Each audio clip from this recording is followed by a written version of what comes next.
The warm sun washed over us, and the spring winds brushed our face. In the near distance, slender leaves of the eucalyptus trees shimmered in hazy sunlight as they swayed.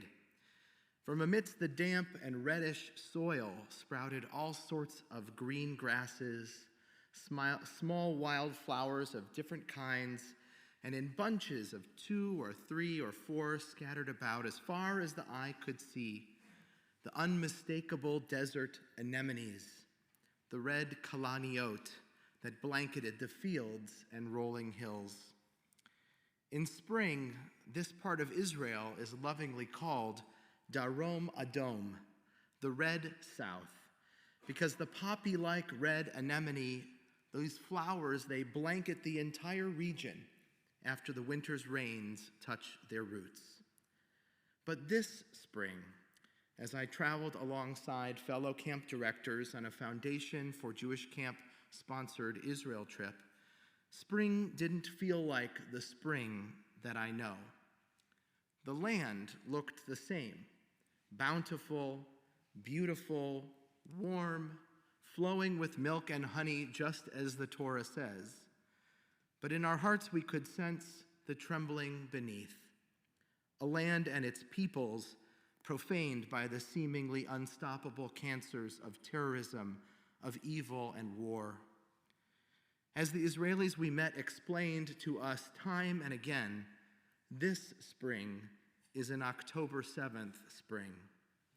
We are standing almost still in the shadow of that day. In 1904, Hebrew poet Chaim Nachman Bialik attempted to grapple with another Jewish tragedy, the horrific 1903 pogrom of Kishinev, in then a capital city of the Russian Empire. In the pogrom, 49 Jews were killed, 92 gravely injured, many of them raped, and over 1,500 homes were damaged or destroyed. According to historian Stephen Zipperstein, Bialik spent 5 weeks in Kishinev, entering the ransacked homes, listening to testimonies from bystanders and victims, and bearing witness to the unspeakable terrors that had taken place. He then wrote the poem, In the City of Slaughter. Get up and walk through the city of slaughter. See with your own eyes, feel with your hands in the courtyard, on trees, stones, walls, the dried blood of the dead. Then go to the ruins, to the gaping breaches. Run away to a courtyard where one axe decapitated 2. Tossed on the same garbage tip, their blood rolled in and poked by pigs. Tomorrow's rain will wash it away, and the blood will not longer scream from the slops, but sink deep into the earth, or quench the thirst of thorn bush, and everything will be as nothing, as if nothing had happened. In the fresh springtime of those fields outside of Kibbutz Re'im, the fields of the Nova Music Festival, where nearly 400 memorials now stand, it seems the earth and flowers heal much faster and more completely than we ever will from the massacre, rape, and mutilation that took place in that space. It is a dichotomy that feels impossible to hold. And how fast has the world, our country, and some segments of our own people worldwide moved on from one instance of mass murder to another or to other political priorities, while most Israelis and many of us still stand in October 7th. The trembling in our hearts beneath, like a cancer of stress or rage, worry or anxiety, guilt or fear, with so much unknown. In the week or more that I was in Israel, I found that a few practices helped to temper this sense of woe. I share them with you because my sense is that many of us continue to carry the trauma of October 7th and the war that has followed in our own varied ways, with conflicting emotions and pressures, while so much remains both clear and opaque in our minds at the same time.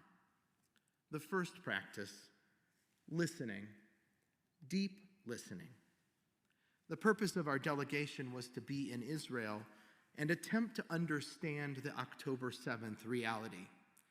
Many of us, camp directors, will have dozen or more Israeli staff at our camps this summer, perhaps even Israeli campers and teens as we serve diverse communities that teach a love of Israel and advocate for its right to exist. How do we prepare for this reality in the wake of tragedy, in a culture tinged with the rise of anti-Semitism, the fear and emotions that we feel, the life on college campuses spreading through our communities? Much of what we did each day was simply to listen. We sat with survivors who told us of the stories of being in safe rooms, of losing relatives, of not knowing when the IDF would come. We heard from immigrants who shared how the racism they experienced in Israeli society has changed since October 7th, and they feel now more a part of Israeli society than ever before. We heard of representatives from minority groups who too lost family members in the attack or have hostages that are in Gaza today. We met with parents of hostages who don't understand why the Israeli government seems to ignore their cause.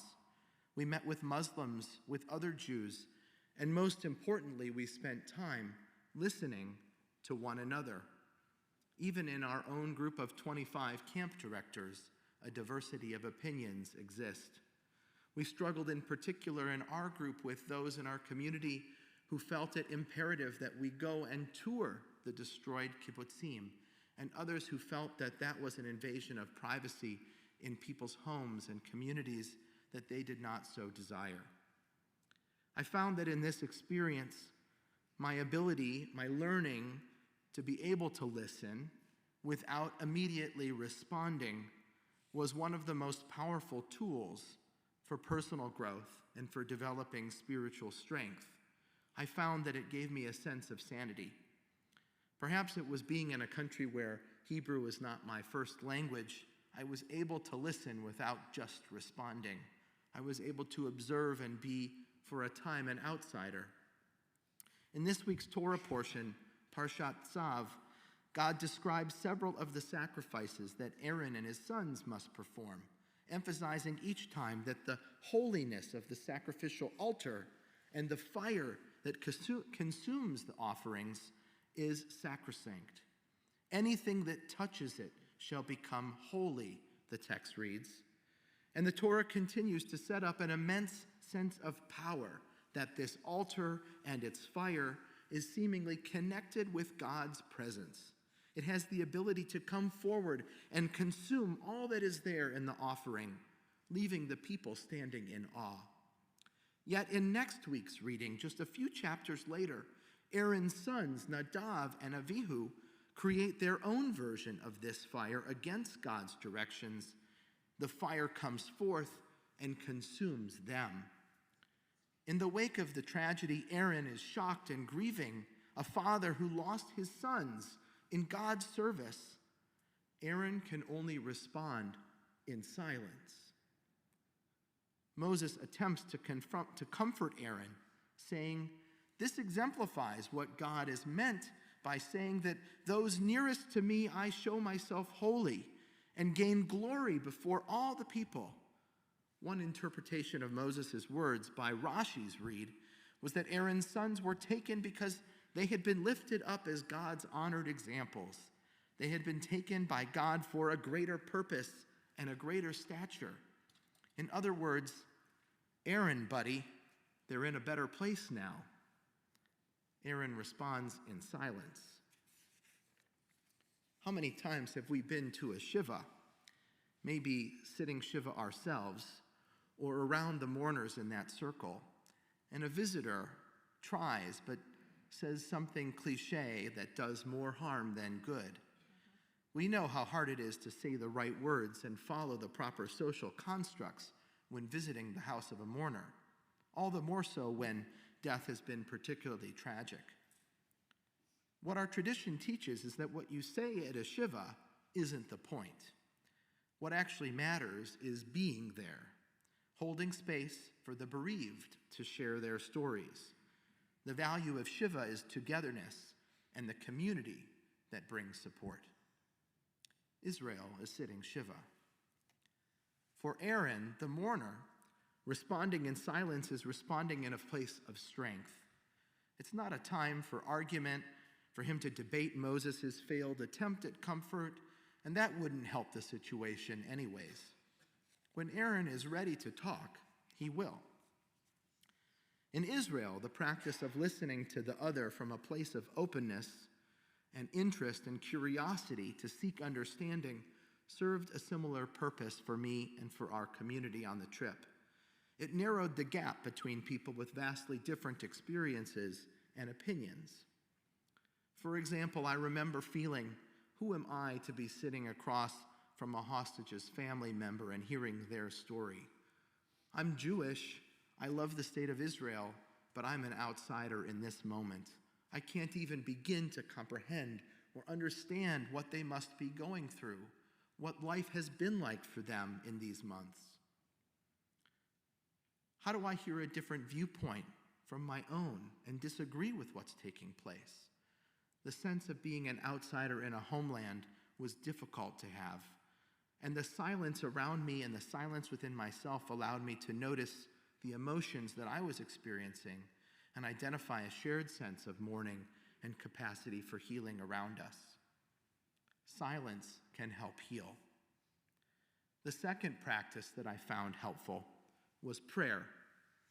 I'm not always a prayerful person. Sometimes being into tefillah or worship works, other times it doesn't.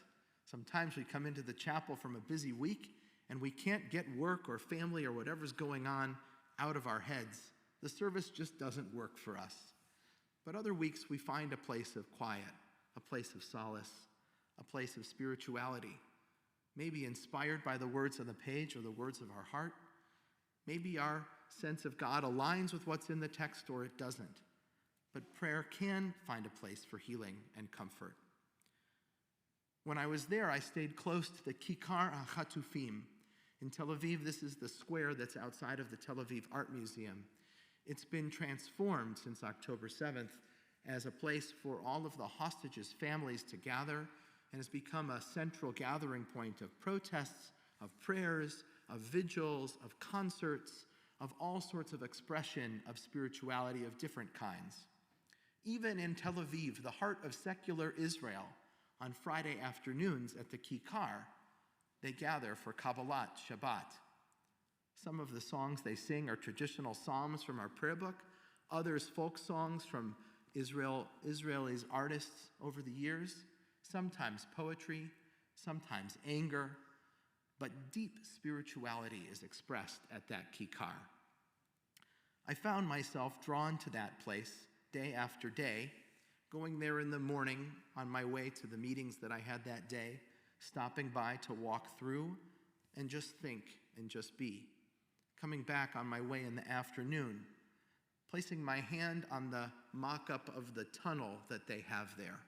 They have a mock-up of a Hamas tunnel in the square. Or standing and staring at the artwork that's done.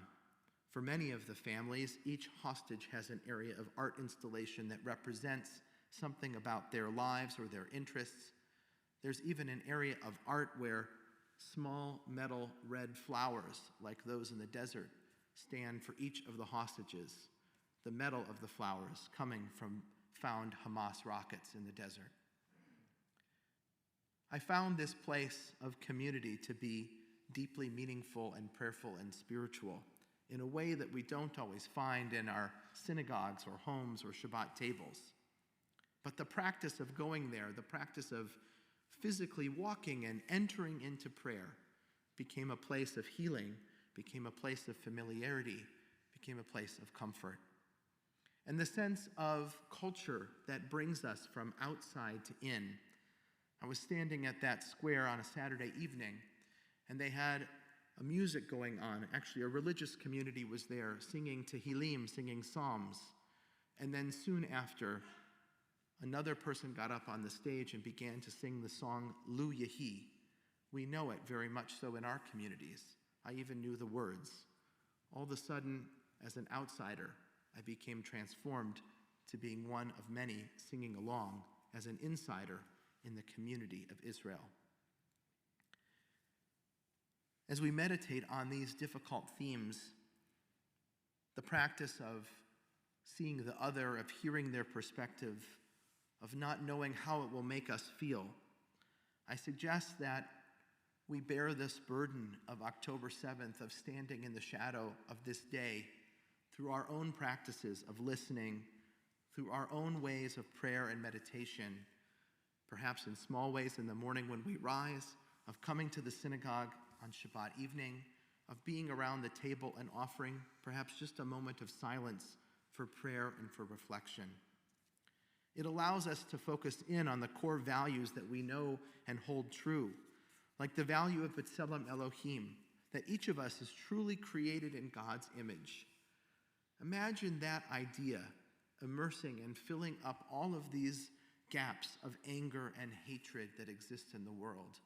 If we could truly live in a society where each person saw another as a holy and sacred creation of God, no matter their creed, no matter their sexual orientation or skin color, no matter where they call home or what they call homeland.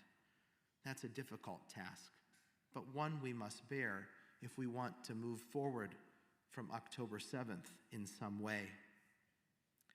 To live in October 7th is to learn to live and move on in the world knowing that there is brokenness, to acknowledge that this brokenness didn't begin with the terror of October 7th, but that October 7th has brought the starkest divisions, the worst pieces of humanity into existence in the forefront of our eyes.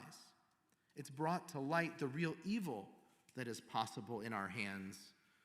Only our values, only our relationships, only our efforts to narrow the gaps that divide us can begin to address this.